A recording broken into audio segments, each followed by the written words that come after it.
ನಾರಾಯಣಂ ನಿಖಿಲಪೂರ್ಣಗುಣೈಕದೇಹಂ ನಿರ್ದೋಷಮಪ್ಯತಮಪ್ಯಖಿಲೈಸುವಕ್ತೈಃ ಅಸ್ಯೋದ್ಭವಾದಿದಮಶೇಷವಿಶೇಷತೋಪಿ ವಂದ್ಯಂ ಸದಾ ಪ್ರಿಯತಮಂ ನಮಸನ್ನಮಾಮಿ. ಅಭ್ರಮಂ ಭಂಗರಹಿತಂ ಅಜಡಂ ವಿಮಲಂ ಸದಾ ಆನಂದತೀರ್ಥಮತುಳಂ ಭಜೆ ತಾಪತ್ರಯಾಪಹಂ. ಪೃಥ್ವೀಮಂಡಲಮಧ್ಯಸ್ಥಾಃ ಪೂರ್ಣಬೋಧಮತಾನುಗಾಃ ವೈಷ್ಣವಾಃ ವಿಷ್ಣುಹೃದಯಾಃ ತಾನ್ ನಮಸ್ಸೇ ಗುರುನ್ಮಮ. ತಪಸ್ವಾಧ್ಯಾಯ ಶುಶ್ರೂಷಾ ಕೃಷ್ಣಪೂಜಾ ರತಂ ಮುನಿಂ ವಿಶ್ವೇಶಂ ಇಷ್ಟದಂ ವಂದೇ ಪರಿವ್ರಾಟ್ ಚಕ್ರವರ್ತಿನಂ. ಎಷ್ಟನೇ ಭಾಗ?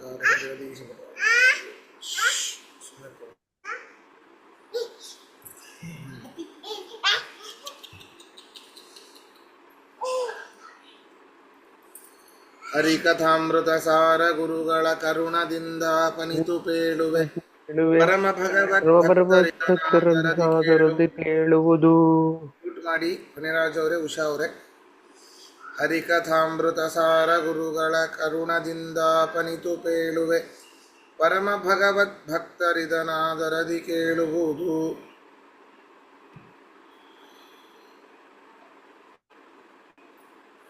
ಎರಡನೇ ಸಂಧಿ, ಅದರಲ್ಲಿ 10ನೇ ಪದ್ಯ ಆಗಬೇಕಿದೆ. ಶರಣ ಜನ ಮಂದಾರ ಶಾಶ್ವತ ಕರುಣಿ ಕಮಲಾಕಾಂತ ಕಾಮದ ಪರಮ ಪಾವನತರ ಸುಮಂಗಳ ಚರಿತ ಪಾರ್ಥ ಸಖ ನಿರುಪಮಾನಂದಾತ್ಮ ನಿರ್ಗತ ದುರಿತ ದೇವ ವರೆಣ್ಯನೆಂದಾದರದಿ ಕರೆಯಲು ಬಂದೊದಗುವನು ತನ್ನವರ ಬಳಿಗೆ. ಶರಣ ಜನ ಮಂದಾರ, ಯಾರು ಪರಮಾತ್ಮನೇ ರಕ್ಷಕ, ಅನ್ಯಥಾ ಶರಣಂ ನಾಸ್ತಿ ತ್ವಮೇವ ಶರಣಂ ಮಮ, ಸರ್ವ ರೀತಿಯಿಂದಲೂ ನೀನೇ ರಕ್ಷಕ ಅಂತ ಹೇಳಿ ತಮ್ಮ ಸಂಸಾರವನ್ನ ಅವನ ಪಾದಗಳಿಗೆ ಸಮರ್ಪಿಸಿ ನಿನ್ನ ಜವಾಬ್ದಾರಿ ಅನ್ನೋ ಒಂದು ಎಲ್ಲ ಜವಾಬ್ದಾರಿಯ ಭಾರವನ್ನು ಪರಮಾತ್ಮನ ಪಾದಕಮಲಗಳಿಗೆ ಮೇಲೆ ಇಟ್ಟು ಬರೀ ಪರಮಾತ್ಮನ ಭಕ್ತಿಯನ್ನು ಮಾಡ್ತಾ ಯಾರಿರ್ತಾರೋ ಅಂಥವರಿಗೆ ಮಂದಾರ. ಮಂದಾರ ಅಂತಂದರೆ ಕಲ್ಪವೃಕ್ಷ ಅಂತ ಅರ್ಥ. ಸ್ವರ್ಗದಲ್ಲಿರುವಂತಹ ಕಲ್ಪವೃಕ್ಷ ಹೇಗೆ ಅದು ಸೇವೆಯನ್ನ ತೆಗೆದುಕೊಂಡು ಸೇವೆಯನ್ನ ಸ್ವೀಕಾರ ಮಾಡಿ ಯಾರು ಸೇವೆ ಮಾಡಿರ್ತಾರೋ ಅವರಿಗೆ ಫಲವನ್ನು ಕೊಡುವಂಥದ್ದು.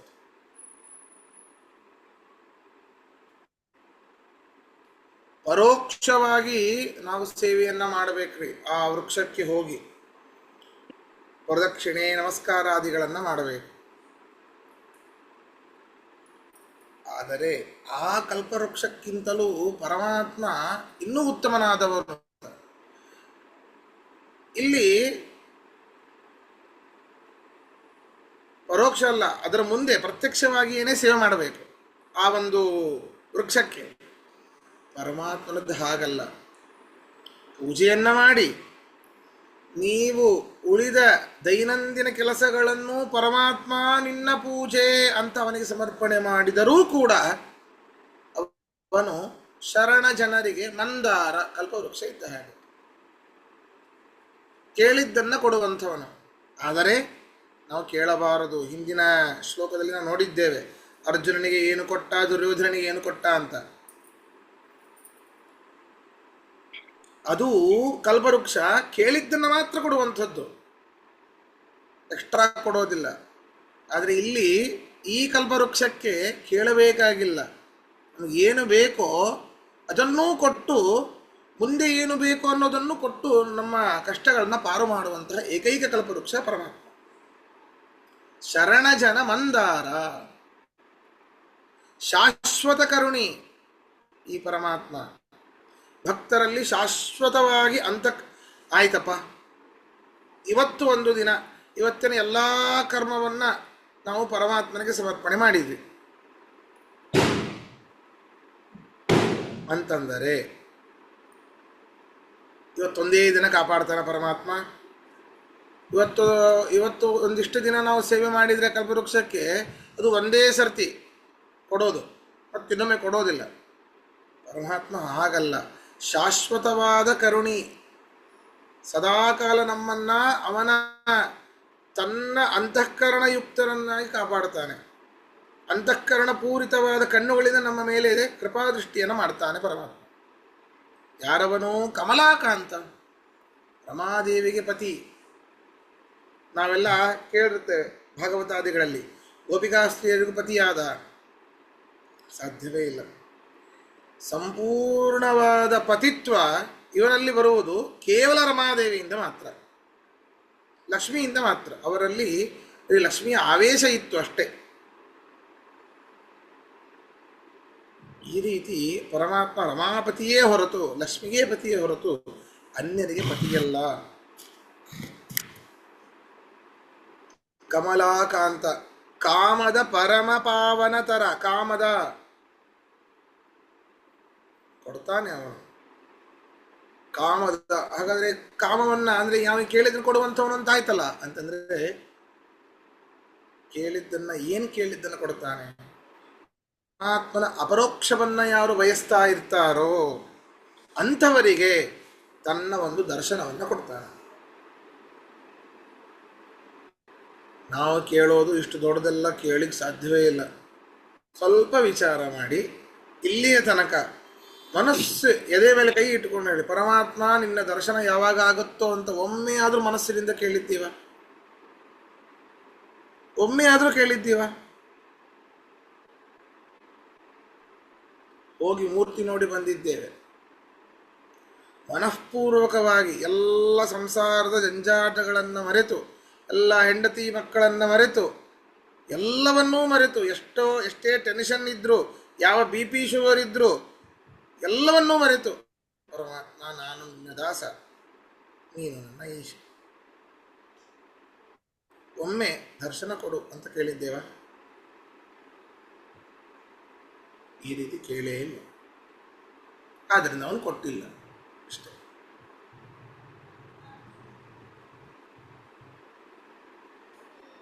ಕೇಳಬೇಕು ಅಂತ ಹೊರಡ್ತಿರ್ತೇವೆ, ಯಾರಾದರೂ ಮನೆಗೆ ಬರ್ತಾರೆ, ಏನೋ ಒಂದು ಕೆಲಸ ಬರ್ತದೆ. ಕಾಮದ ಕೇಳಿದ್ದನ್ನ ಕೊಡುವ, ಅಪರೋಕ್ಷವನ್ನು ಕೇಳಿದ್ದವರಿಗೆ ತನ್ನ ದರ್ಶನ ಕೊಟ್ಟು ಸಲಹುತ್ತಾನೆ. ಪರಮ ಪಾವನಕರ, ಅತ್ಯಂತ ಪರಮ ಪಾವನರು ಅಂತಂದ್ರೆ ರಮಾದೇವಿ. ಅವಳಿಗಿಂತಲೂ ಪರಮ ಪಾವನರಾದಂತಹ ಲಕ್ಷ್ಮೀದೇವಿಗಿಂತಲೂ ಉತ್ತಮ ತರನಾದವನು ಪರಮಾತ್ಮ. ಸುಮಂಗಳ ಚರಿತ.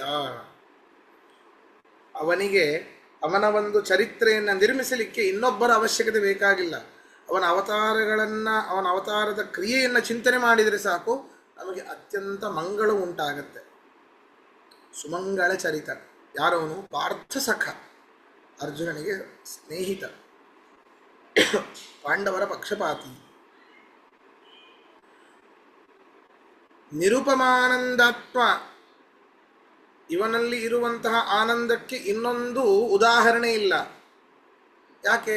ಇನ್ನೊಂದು ಕಡೆ ಇಲ್ಲವೇ ಇಲ್ಲ. ಉಪಮಾನದಿಂದ ನಿರ್ಗತನಾಗಿದ್ದಾನೆ. ನಿರುಪಮಾನಂದ ಆತ್ಮ. ಆ ಆನಂದ ನಮ್ಮಲ್ಲಿ ಆನಂದ ಇರ್ತದೆ, ನಾವೇ ಆನಂದ ಸ್ವರೂಪರಲ್ಲ. ಪರಮಾತ್ಮ ಹಾಗಲ್ಲ. ಆನಂದ ಆತ್ಮ, ಆನಂದ ಸ್ವರೂಪ ಪರಮಾತ್ಮ. ಆತ್ಮಶಬ್ದ ಸ್ವರೂಪ ಶಬ್ದ ವಾಚ್ಯ. ಅದರಿಂದ ನಿರ್ಮಾನಂದಾತ್ಮ. ನಿರ್ಗತ ದುರಿತ ದೇವವರೇಣ್ಯ. ನಿರ್ಗತ ದುರಿತ, ಅನೇಕ ಸಕಲ ದೋಷಗಳಿಂದಲೂ ಕೂಡ ಪರಮಾತ್ಮ ನಿರ್ಗತನಾಗಿದ್ದಾನೆ, ದೇವವರೇಣ್ಯನಾಗಿದ್ದಾನೆ. ಹೀಗೆ ನಾವು, ಹೇ ಪರಮಾತ್ಮ, ನೀನು ಸುಮಂಗಳ ಚರಿತ, ಅಪರೋಕ್ಷವನ್ನು ಕೇಳುವಂಥವರಿಗೆ ಕೊಡುವಂಥವ ನೀನು, ನಿನ್ನ ದರ್ಶನವನ್ನು ಕೊಡುವಂಥವ ನೀನು, ಕಮಲಾಕಾಂತ, ಶರಣಜನ ಮಂದಾರ, ಶಾಶ್ವತ ಕರುಣಿ, ನಿರುಪಮಾನಂದಾತ್ಮ, ನಿರ್ಗತ ದುರಿತ, ಹೇ ದೇವವರೇಣ್ಯ ಅಂತ ನಾವು ಒಂದು ಬಾರಿ ಮನಪೂರ್ತಿಯಾದರೂ ಕರೆದರೂ ಸಾಕು. ಆದರದಿ ಕರೆಯಲು ಬಂದೊದಗುವನು ತನ್ನವರ ಬಳಿಗೆ. ದಿಢೀರಂತ ಪ್ರತ್ಯಕ್ಷನಾಗ್ತಾನೆ ಪರಮಾತ್ಮ.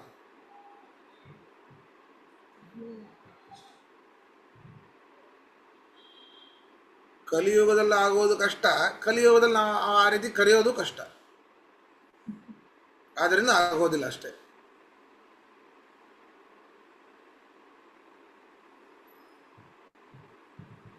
ಈಗೂ ಇದ್ದಾರೆ ಕಲಿಯುಗದಲ್ಲಿ, ಹಿಮಾಲಯ ಪರ್ವತದಲ್ಲಿ ಧ್ಯಾನವನ್ನು ಮಾಡುತ್ತಿದ್ದಾರೆ.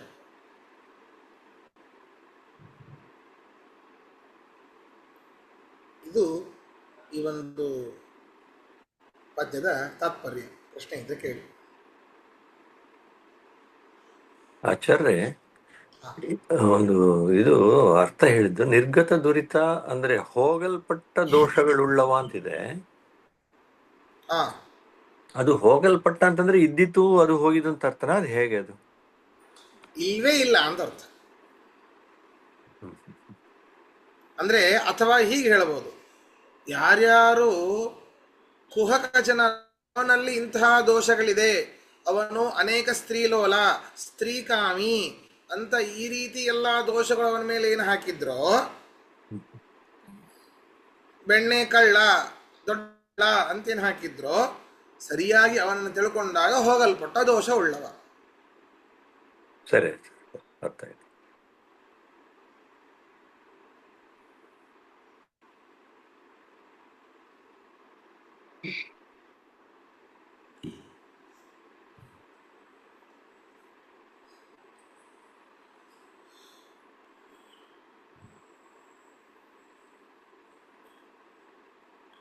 ಸರಿ, ಮುಂದೆ ಹೋಗೋಣ. ಇಟ್ಟ ಕಲ್ಲನು ಭಕುತಿಯಿಂದಲಿ ಕೊಟ್ಟ ಭಕುತಗೆ ಮೆಚ್ಚಿ ತನ್ನನೆ ಕೊಟ್ಟ ಬಡ ಬ್ರಾಹ್ಮಣನ ಒಪ್ಪಿಡಿಯವಲಿಗಖಿಳಾರ್ಥ. ಕೆಟ್ಟ ಮಾತುಗಳೆನದೆ ಚೈದ್ಯನ ಪೊಟ್ಟೆಯೊಳಗಿಂಬಿಟ್ಟ ಬಾಣದಲಿಟ್ಟ ಭೀಷ್ಮನವ ಗುಣಗಳೆಣಿಸಿದನೇನು ಕರುಣಾಳು. ಆಚಾರ್ಯ 11 ಬೇರೆ ಅಲ್ವಾ? ಜನನಿಯನ್ನು ಕಾಣದಿಹ ಬಾಲಕ ಒಂದು ಸ್ಕಿಪ್ ಮಾಡಿದ್ರಿ. ಹೌದು. ಹೌದಾ? ಜನನಿಯನ್ನು ಕಾಣದಿಹ ಬಾಲಕ ನೆನೆದು ಹಲು ಜನನಿಯನ್ನು ಕಾಣದಿಹ ಬಾಲಕ ಮನೆಯೊಳ ಅಲ್ಲಲ್ಲ, ಅದು ಜನನಿಯದು ಕಾಣದ ಅಲ್ಲ. ಈಗ ಒಂದು ನಿಮಿಷ, ಜನನಿಯದು ಕಾಣದಿಹ ಬಾಲಕ ಆದ್ಮೇಲೆ ಏನಿದೆ? ಅದಾದ್ಮೇಲೆ ಜನನು ಇಟ್ಟ ಕಲ್ಲನ್ನು, ಅದಾದ್ಮೇಲೆ ತನ್ನವರಿದ್ದೆಡೆಗೆ ಬಂದೊದಗಿ ಸಲಹುವನು. ಅದೇ ಅದೇ ಅದೇ. ಈಗ ಇದಾದ್ಮೇಲೆ ಅಂದ್ರೆ ಇದು ಇಲ್ಲಿ 13ನೇ ಪದ್ಯ ಅಂತ ಇದೆ. ಇದರಲ್ಲಿ ಇಟ್ಟ ಕಲ್ಲನ್ನು 12 ಇದಿದೆ, 11 ಇಟ್ಟ ಕಲ್ಲನ್ನು 12. ಇಟ್ಟಿ ಕಲ್ಲನು ಇದಾದ್ಮೇಲೆ ಜನನಿನೂ ಕಾಣದಿಹ ಇದೆ. ಕೆಲವು ಪುಸ್ತಕದಲ್ಲಿ ಜನನಿ ಕಾಣದಿಹ ಇಟ್ಟಿ ಕಲ್ಲನು ಇದೆ. ಸರಿ ಸರಿ. ಅಲ್ಲ ಜನನಿಯು ಕಾಣದಿಹ ಮೊದಲಿದೆ. ಅಲ್ಲ, ಸ್ವಲ್ಪ ಹಿಂದೆ ಮುಂದೆ ಆಗಿದೆ. ಎಲ್ಲದರದ್ದು ಅರ್ಥವನ್ನು ಹೇಳೋಣ, ಸರಿನಾ? ಸರಿ. ಒಂದಕ್ಕೊಂದು ಇದನ್ನ ಹೇಳಿದ್ರೆ ಅದೇ ಅರ್ಥ ಆಗತ್ತೆ ಅಂತೇನಿಲ್ಲ. ಒಂದಕ್ಕೊಂದು ಬೇರೆ ಬೇರೆನೇ ವಿಷಯಗಳು ಬರ್ತಿದ್ರಲ್ಲಿ, ಅದನ್ನು ತೊಂದರೆ ಇಲ್ಲ. ಸರಿ, ಅದನ್ನೇ ನೋಡಿ. ಇಟ್ಟ ಕಲ್ಲನು ಭಕುತಿಯಿಂದಲಿ ಕೊಟ್ಟ ಭಕುತಗೆ ಮೆಚ್ಚಿ ತನ್ನನೆ ಕೊಟ್ಟ ಬಡ ಬ್ರಾಹ್ಮಣನ ಒಪ್ಪಿಡಿಯ ಬಲಿಗ ಗೀಳಾರ್ಥ. ಕೆಟ್ಟ ಮಾತುಗಳೆನದೆ ಚೈದ್ಯನ ಪೊಟ್ಟೆಯೊಳಗಿಂಬಿಟ್ಟ ಬಾಣದಲಿಟ್ಟ ಭೀಷ್ಮ ನವಗುಣಗಳೆಣಿಸಿದನೇನು ಕರುಣಾಳು. ಇಟ್ಟ ಕೊಟ್ಟ ಕೊಟ್ಟ ಕೆಟ್ಟ ಪೊಟ್ಟಲಿಟ್ಟ, ಹೇಗೆ ಬರೆದಿದ್ದಾರೆ, ಅದ್ಭುತ. ಒಂದು ನಮ್ಮ ಮಹಾರಾಷ್ಟ್ರದಲ್ಲೇ ಆಗಿರುವಂಥದ್ದು ಪುಂಡಲೀಕ. ಹೌದಾ? ಅವನು ತಂದೆ ತಾಯಿಯ ಸೇವೆಯನ್ನ ಮಾಡ್ತಾ ಇದ್ದ. ಪರಮಾತ್ಮ ಅವನನ್ನ ಪರೀಕ್ಷೆ ಮಾಡಲಿಕ್ಕೇ ಬಂದ, ಏನು ಮಾಡ್ತಾನೆ ಅಂತ. ನಾವು ನಮ್ಮ ತಂದೆ ತಾಯಿಯ ಸೇವೆಯಿಂದ ಓಡೋಗ್ಲಿಕ್ಕೆ ಕಾಯ್ತಿರ್ತೀವಿ. ಆಯ್ತಪ್ಪ, ಹೋಗ್ಬಿಟ್ರಾಯ್ತು, ಇದರಿಂದ ಏನು ಬರ್ತದೆ ಅಂತಲೇ ನಾವು ಆ ಒಂದು ಭ್ರಮೆಯಲ್ಲಿರ್ತೀವಿ. ಈ ಮುದುಕರಿಗೆ ಸೇವೆ ಮಾಡೋದ್ರೆ ನಮಗೇನು ಅನ್ನೋ ಭ್ರಮೆಯಲ್ಲಿರ್ತೀವಿ. ಮುಂದೆ ಕೂತು ನಾವು ಅತ್ಯಂತ ತಂತ್ರಸಾರೋಕ್ತವಾಗಿ ಪರಮಾತ್ಮನ ಪೂಜೆ ಮಾಡಿದರೆ ಬರುವಂತಹ ಆ ಪುಣ್ಯ ಬಹಳ ಕಡಿಮೆ ತಂದೆ ತಾಯಿಯರ ಸೇವೆ ಮುಂದೆ. ಆ ಪುಂಡರೀಕ ತನ್ನ ತಂದೆ ತಾಯಿಯ ಸೇವೆಯನ್ನು ಮಾಡಬೇಕಾದ್ರೆ ಬರ್ತಾನೆ ಪರಮಾತ್ಮ. ಅಲ್ಲೇ ನಿಂದಿರೋ, ಅವನ ಪಕ್ಕದಲ್ಲಿರೋ ಒಂದು ಇಟ್ಟಿಗೆಯನ್ನು ಒಗಿತಾನೆ ಹೊರಗಡೆ. ಇಟ್ಟಿಗೆ ಮೇಲೆ ನಿಂತ ನಮ್ಮ ವಿಠ್ಠಲ ತಾನು. ಯಾಕೆ ಇಟ್ಟಿಗೆ ಬೇರೆ ಸಿಗಲೇ ಇಲ್ಲ ಅವನಿಗೆ, ಎಂಥ ಒಳ್ಳೊಳ್ಳೆ ಗ್ರಾನೈಟ್ ಎಲ್ಲ ಇತ್ತು. ಪರಮಾತ್ಮ ಭಕ್ತರು ಕೊಟ್ಟಿದ್ದನ್ನು ಸ್ವೀಕಾರ ಮಾಡುವಂಥವ. ಏನಾದರೂ ಕೊಡ್ರಿ, ಪರಮಾತ್ಮನ ನನ್ನನ್ನು ನಿರ್ಲಕ್ಷಿಸಿದ ಅಂತ ಹೇಳಿ ಸಿಟ್ಟು ಮಾಡಿಕೊಳ್ಳಿಲ್ಲ. ಕೆಲವೊಂದು ಮುನಿಗಳು ಸಿಟ್ಟು ಮಾಡಿಕೊಳ್ತಾರೆ. ಪುರಾಣಾದಿಗಳಲ್ಲಿ ನೋಡಿರ್ತೀರಿ, ಅಗಸ್ತ್ಯ ಮುನಿಗಳು, ದುರ್ವಾಸ ಮುನಿಗಳು, ನನ್ನನ್ನೇ ನಿರ್ಲಕ್ಷ್ಯ ಮಾಡ್ದ ಭೃಗು ಋಷಿಗಳು ಸಿಟ್ಟು ಮಾಡಿಕೊಳ್ತಾರೆ. ಸಿಟ್ಟು ಇಲ್ಲ. ಪರಮಾತ್ಮನಿಗೆ ತನ್ನ ಭಕ್ತನ ಅಂತರಂಗ ಗೊತ್ತು.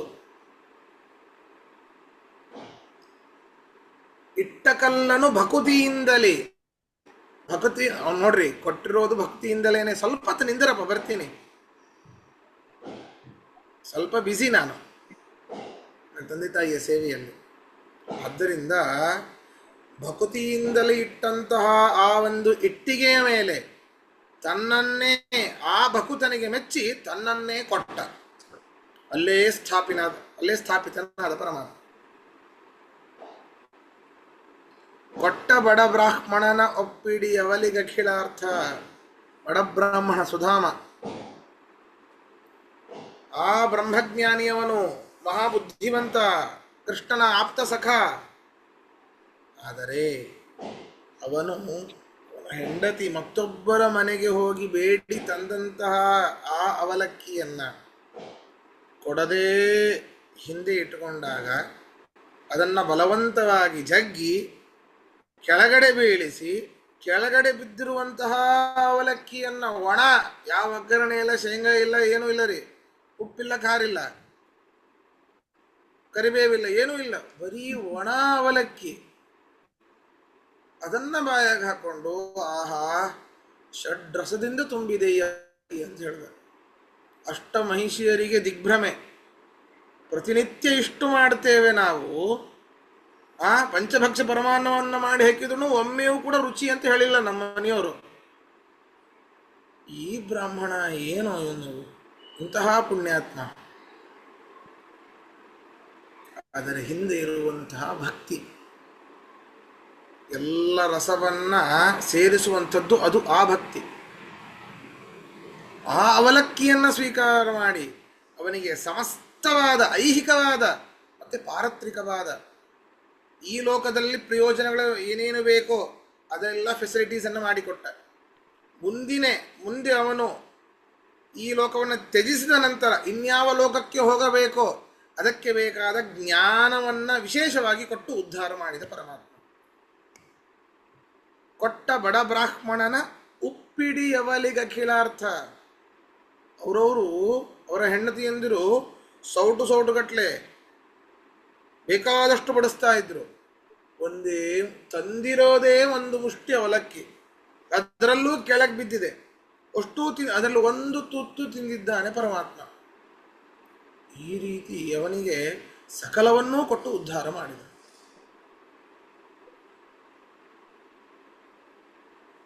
ಯಾಕೆ? ಭಕ್ತಿ. ಕೆಟ್ಟ ಮಾತುಗಳೆನದೆ ಶಿಶುಪಾಲ ತನ್ನ ಅತ್ತೆಗೆ ಹೇಳಿರ್ತಾನೋ, ಇಷ್ಟು ಅಂತ ಕೊಟ್ಟಿರ್ತೇನೆ ನಾನು, ಇಷ್ಟು ನಾನು ಸಹಿಸ್ಕೊಳ್ತೇನೆ, ಇನ್ನು ಮುಂದೆ ನಾನು ಸಹಿಸ್ಕೊಳ್ಳೋದಿಲ್ಲ.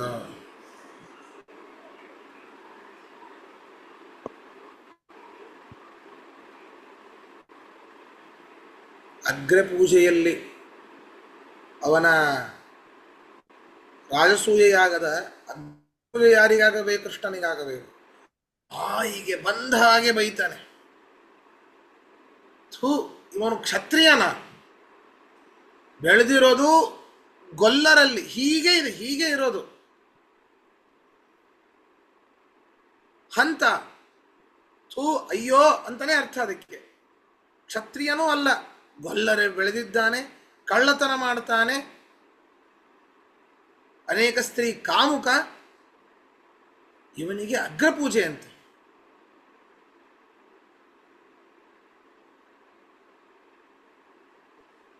ಅವಾಗ ಅವನ ಮಾತುಗಳನ್ನು ಸಹಿಸಿಕೊಂಡ. ಯಾಕೆ ಅವನ ಮಾತುಗಳನ್ನು ಸಹಿಸಿಕೊಂಡ? ಯಾಕೆ ಅಂತಂದ್ರೆ ಶಿರಚ್ಛೇದವನ್ನು ಮಾಡಿದ ಸುದರ್ಶನದಿಂದ. ಆದರೆ ಅವನಲ್ಲಿರೋ, ಆ ಶಿಶುಪಾಲನಲ್ಲಿರೋ ಒಂದು ಬೆಳಕು ಬಂದು ಪರಮಾತ್ಮನ ನಾಭಿಯಲ್ಲಿ ಸೇರುತ್ತೆ. ಸಹಿಸಿದ, ಬೇರೆ ಯಾರೂ ಅಲ್ಲ, ಜಯ, ಅವನು ದ್ವಾರಪಾಲಕ ಜಯ. ಆದರೂ ಸಹಿಸಿದನಲ್ಲ. ಕೆಟ್ಟ ಮಾತುಗಳೆನದೆ ಚೈದ್ಯನ ಶಿಶುಪಾಲ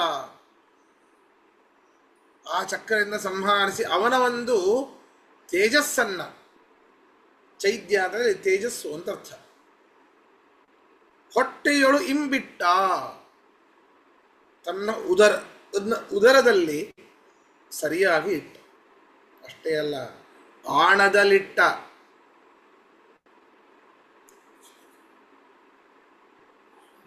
ಕೃಷ್ಣ ಹೇಳಿದ್ದ, ನಾನು ಯುದ್ಧದಲ್ಲಿ ಆಯುಧವನ್ನು ಹಿಡಿಯೋದಿಲ್ಲ ಅಂತ. ಅದು ಭೀಷ್ಮಾಚಾರ್ಯರು ಬಿಡಲಿಲ್ಲ. ಅವನ ಕೈಯಲ್ಲಿ ಚಕ್ರವನ್ನು ಹಿಡಿಸೋ ಹಾಗೆ ಮಾಡಿದರು.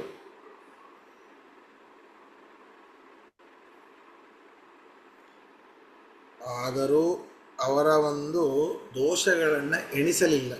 ಅನೇಕ ಬಹಳ ಬಹಳ ದೋಷವನ್ನು ಮಾಡಿದ್ದಾರೆ. ದ್ರೌಪದಿ ವಸ್ತ್ರಾಪಹರಣ ಮಾಡಬೇಕಾದ್ರೆ ಸಕಲವನ್ನ ಬಲ್ಲವರಾಗಿದ್ದರೂ, ಅತ್ಯಂತ ಆ ಧೃತರಾಷ್ಟ್ರನಿಗಿಂತ ಅತಿ ಸಮರ್ಥರಾಗಿದ್ದರೂ ಆ ಒಂದು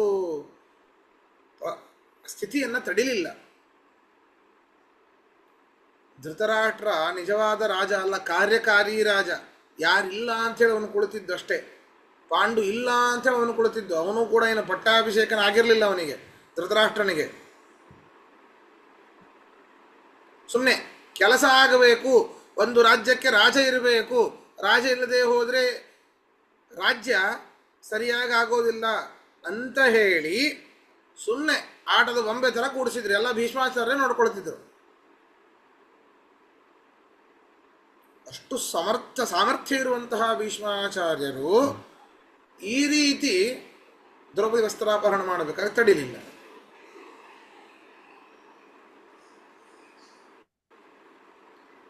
ಬೈತಾಳೆ ದ್ರೌಪದಿ, ನೀವೆಲ್ಲ ಷಂಡರು, ನೀವು ನಿಮ್ಮ ಆಯುಧವನ್ನ ತಿಪ್ಪೆಗೆಸಿರಿ, ನಿಮ್ಮ ಜ್ಞಾನವನ್ನ ಸುಟ್ಟು ಹಾಕ್ರಿ. ಯಾವ ಸಮಯದಲ್ಲಿ ಉಪಯೋಗಕ್ಕೆ ಬರಬೇಕು ಆ ಸಮಯದಲ್ಲೇ ಉಪಯೋಗ ಬರದೇ ಹೋದರೆ ತಗೊಂಡು ಏನು ಮಾಡ್ತೀರಿ ಅದನ್ನು? ನಿಮ್ಮ ಈ ಅಧಿಕಾರವನ್ನ ನೀವು ದೊಡ್ಡವರು ಅಂತ ಯಾಕೆ ಹೇಳಬೇಕು? ಅನೇಕ ರೀತಿಯಿಂದ ಹೇಳ್ತಾರೆ. ಒಂದೂ ಮಾತಾಡೋದಿಲ್ಲ, ಅಲ್ಲೇ ಕುಳಿತಿರ್ತಾರೆ ಕಲ್ಲು ಕುತ್ತ ಹಾಗೆ. ಇಷ್ಟೆಲ್ಲ ದೋಷಗಳ ಮಾಡಿದ್ದರೂ ಅವರನ್ನು ಎಣಿಸಲಿಲ್ಲ. ತಾನು ಆಯುಧವನ್ನು ಎತ್ತಲಿಲ್ಲ. ಅರ್ಜುನನ ಶರಶಯ್ಯೆಯಲ್ಲಿ ಮಲಗಿಸಿದರು ಕೃಷ್ಣ ಪರಮಾತ್ಮ. ಆದ್ದರಿಂದ ಇಷ್ಟೆಲ್ಲ ಮಾಡ್ತಾರೆ, ಇಷ್ಟೆಲ್ಲದವರಿದ್ದಾರೆ. ಭಕ್ತರ ಭಕ್ತಿಯನ್ನು ಮಾತ್ರ ಸ್ವೀಕಾರ ಮಾಡ್ತಾನೆ. ಕೆಟ್ಟವರು ಆಡಿದ ಮಾತುಗಳನ್ನು ಸ್ವೀಕಾರ ಮಾಡೋದಿಲ್ಲ. ಒಳ್ಳೆಯವರು ಮಾಡಿದ ದೋಷಗಳನ್ನು ಸ್ವೀಕಾರ ಮಾಡೋದಿಲ್ಲ. ಆದ್ದರಿಂದ ಕರುಣಾಳು ಅವನೇ. ಕೆಟ್ಟವರು ಆಡಿದ ಮಾತುಗಳನ್ನು ಸ್ವೀಕಾರ ಮಾಡಲಿಲ್ಲ. ಯಾಕೆ? ಶಿಶುಪಾಲ ತನ್ನ ಹೊಟ್ಟೆಯಲ್ಲಿ ಇಟ್ಟುಕೊಂಡ. ಒಳ್ಳೆಯವರು ಮಾಡಿದ ತಪ್ಪುಗಳನ್ನು ಅವನು ಎಣಿಸಲಿಲ್ಲ. ಭೀಷ್ಮಾಚಾರ್ಯರು ಸ್ವಾಭಾವಿಕವಾಗಿ ಒಳ್ಳೆಯವರು, ಎಣಿಸಲಿಲ್ಲ. ಭಕ್ತರು ಮಾಡಿದಂತಹ ಭಕ್ತರು ಏನೇ ಮಾಡಲಿ ಎಲ್ಲದನ್ನೂ ಸ್ವೀಕಾರ ಮಾಡ್ತಾನೆ. ಇಂತಹ ಕರುಣೆಯಾದ ಪರಮಾತ್ಮ ಇನ್ನೊಬ್ಬನಿಲ್ಲ ಅಂತ ಹೇಳ್ತಾ ಇದ್ದಾರೆ. ಪ್ರಶ್ನೆಯಿಂದ ಕೇಳಿ.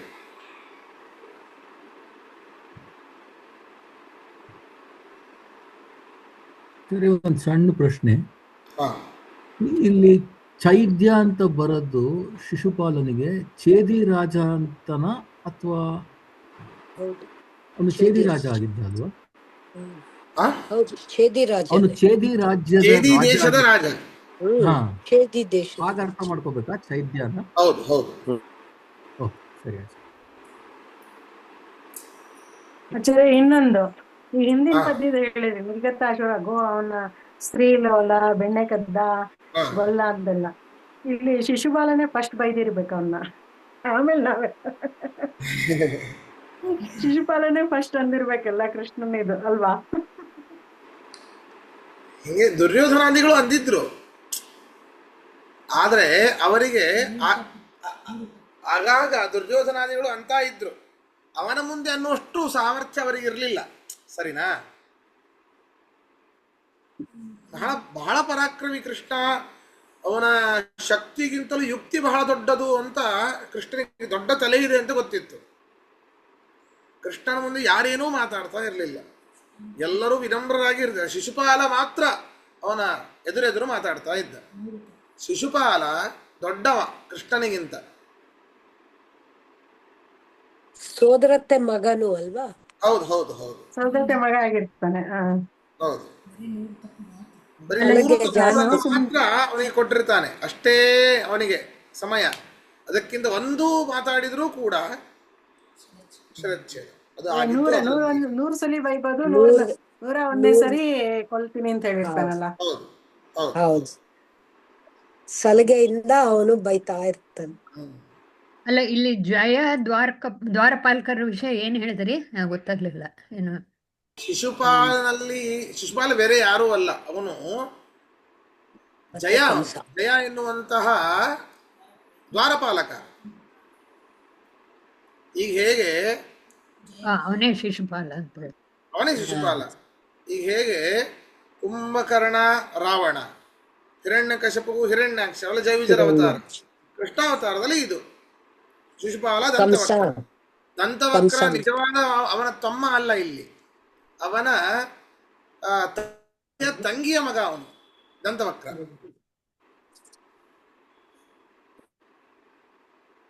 ಅವನು ಕೃಷ್ಣನ ಸಂಬಂಧಿನೇ.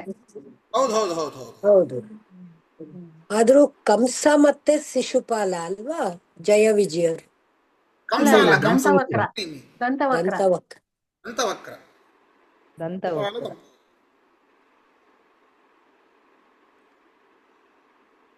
ಸರಿ, ಹಾಗಾದ್ರೆ ಇವತ್ತಿನ ಪಾಠ ಮುಗಿಸೋಣ. ಶ್ರೀಕೃಷ್ಣ ನಮಸ್ತೆ. ಕೃಷ್ಣ ನಮಸ್ಕಾರ.